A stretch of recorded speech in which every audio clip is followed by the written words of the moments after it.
Siamo all'ITET Sciascia, oggi Open Day, il primo di una lunga serie con diverse famiglie, diversi ragazzi interessati per capire quanto sia importante scegliere questo indirizzo di studi. Ne parliamo con Milena Siracusa, neo dirigente scolastica dell'Istituto Sciascia. L'Istituto Tecnico Leonardo Sciascia in questi giorni si racconta e lo fa per rendersi disponibile con gli studenti delle classi della scuola secondaria di primo grado e con le loro famiglie per provare a far sì che la scelta della scuola superiore da frequentare sia una scelta consapevole, effettuata e resa concreta dopo aver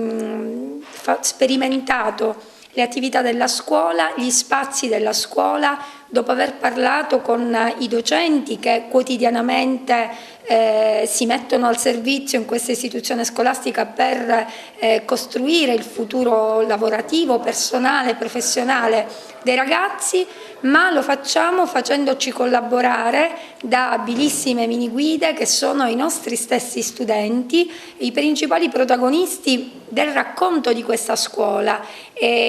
anche perché queste giornate, tutto questo lungo periodo di continuità e di orientamento costituisce un'occasione preziosa e fondamentale di orientamento per loro stessi, per i nostri alunni che riscoprono la vocazione e maturano una maggiore conoscenza e consapevolezza del loro futuro lavorativo. Un futuro che li vedrà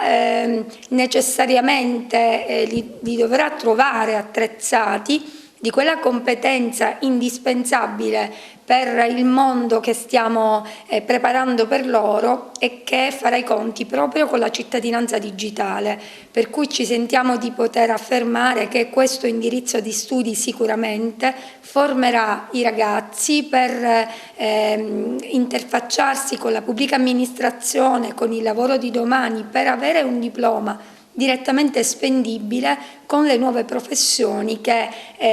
la società avrà necessità di avere.